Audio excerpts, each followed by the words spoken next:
देख रहे हैं डीसीपी न्यूज। खबरों की दुनिया में आपका स्वागत है। मैं हूं फैज अहमद और आप देख रहे हैं डीसीपी न्यूज। आइए शुरुआत करते हैं आज की एक खास खबर से। आर्यवीर राजनीतिक पार्टी का हुआ गठन। हमारा लक्ष्य 2027 का विधानसभा चुनाव। हमारी जाति भारतीय और धर्म मानवता। वीरेंद्र मिश्रा, लखनऊ, 16 जून। आज आर्यवीर पार्टी द्वारा जेसी गेस्ट हाउस निराला नगर के सभागार में एक आयोजित प्रेस वार्ता में आर्यवीर पार्टी के राष्ट्रीय अध्यक्ष वीरेंद्र मिश्रा ने जाति धर्म से परे राष्ट्रवादी विचारकों के सामूहिक एकजुटता वाले राजनीतिक दल आर्यवीर पार्टी की घोषणा करते हुए कहा है कि संपूर्ण भारत हमारा परिवार है। देश की पावन धरती हमारी माँ है, हमारी जाति भारतीय तथा हमारा धर्म मानवता है। वीरेंद्र मिश्रा ने देश और समाज कल्याण हेतु निस्वार्थ भाव से देश और प्रदेश की सेवा करने वाले राष्ट्रवादी विचारधारा के सामाजिक संगठनों तथा समाज सेवियों के आह्वान करते हुए कहा है कि भ्रष्टाचारी होंगे दरकिनार, समाज सेवियों की बनेगी सरकार। वीरेंद्र मिश्रा ने कहा है कि भ्रष्टाचार देश की सबसे बड़ी समस्या है।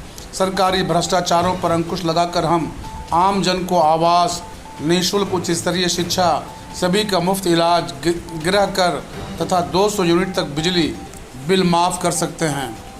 सरकारी विसंगतियों के कारण गरीब और अमीर होते जा रहे हैं। ये हमारा दुर्भाग्य है कि देश की 58% संपदा पर देश के 1% अमीर का कब्जा है, जबकि देश के 99% लोगों को शेष बची संपत्ति के सहारे जीना पड़ता है। विकास के नाम पर सरकारी अधिकारियों और ठेकेदारों में 40% 60% के अनुपात में बंटवारा होता है। एक आंकड़े के अनुसार देश में लगभग 33 लाख एनजीओ काम कर रहे हैं, जिनमें से अधिकांश एनजीओ नेताओं तथा अधिकारियों के परिवारों के नाम है। यह लगभग 85% एनजीओ बिना काम किए सरकारी खजाने को चूना लगा रहे हैं। देश के 80% दबे कुचले निर्बल निर्धन जिनके वोटों से सरकार बनती बिगड़ती है, यही लोकतंत्र की वास्तविक रीढ़ है। परंतु सरकार बनने के बाद ये 80% दबे कुचले लोग किनारे हो जाते हैं और 20% अवसरवादी धनाढ़ पूंजीपतियों का काकस सरकार की गोद में खेलने लगता है। वीरेंद्र मिश्रा ने यह भी कहा है कि शोषण, अन्याय, जुल्म के शिकार बनते हैं लोकतंत्र के रीढ़ कहे जाने वाले यही गरीब मजदूर किसान। हम इनकी रक्षा, सुरक्षा तथा सम्मान के लिए संघर्ष करेंगे। वीरेंद्र मिश्रा ने यह भी कहा है कि पूर्ववर्ती सरकारों ने सरकारी कर्मचारियों की पेंशन 2004 से रोक दी गई। आर्यवीर पार्टी सरकारी कर्मचारियों की पुरानी पेंशन बहाली के लिए काम करेगी। अध्यक्ष ने प्रदेश के संविदा कर्मियों को सरकारी कर्मचारी घोषित करने की भी बात कही है। वीरेंद्र मिश्रा ने सभी के लिए निःशुल्क समान शिक्षा, सबको निःशुल्क चिकित्सा तथा प्रत्येक परिवार के कम से कम एक सदस्य को अनिवार्य नौकरी देने की बात कही है।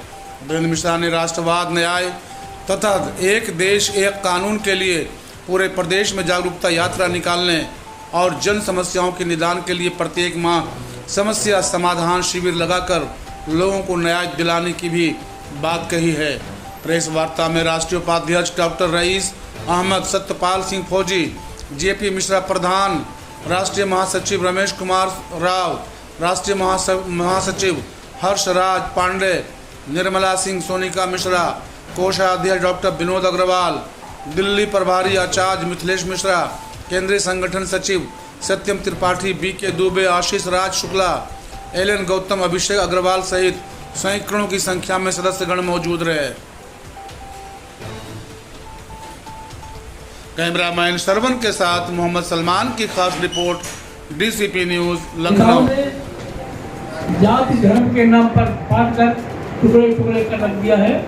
आप यूं कहिए कि देश में गृह युद्ध की स्थिति पैदा कर दी है। मेरे विचार से देश और दुनिया में केवल दो ही जातियां हैं, गरीब और अमीर। हम लोग उन 80% गरीबों के लिए बात करेंगे, उन गरीब मजदूर किसान के लिए बात करेंगे जो तपती धूप में, ठिठुरती ठंड में जब चुनाव आता है तो वोट डालने जाते हैं। वो 80% गरीब निर्बल निर्धन लोग जो वास्तव में दलित हैं, जिन्हें हमें दलित करना चाहिए, दलित की सुविधा मिलना चाहिए, उनकी हम बात कर रहे हैं। चुनाव जीतने के बाद जब सरकार बनती है तो वो 80% दलित एक किनारे हो जाते हैं और 20% क्रीमी लेयर जो पूंजीपति है, धनाढ्य है, वो सरकार को कब्जे में कर लेती है, सरकार को अपने ग्रिप में कर लेती है। और होता वही है जो वो 20% लोग चाहते हैं, 80% लोग दरकिनार हो जाते हैं। एक तो समाज में हमें ये विसंगति दूर करनी है। गरीबों को जो आर्थिक रूप से निर्बल है, निर्धन है, बेसहारा है, जिनके पास छत का साया नहीं है, जिनके बच्चों को पढ़ने के लिए व्यवस्था नहीं है, जिनके पास 2 जून की रोटी की व्यवस्था नहीं है, हम उनके लिए संघर्ष करें।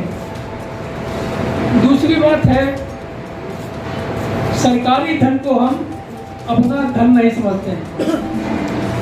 हम ये समझते हैं कि सरकारी धन तो सरकार का है, उसको लूटने दो, खाने दो, हमसे कोई मतलब नहीं।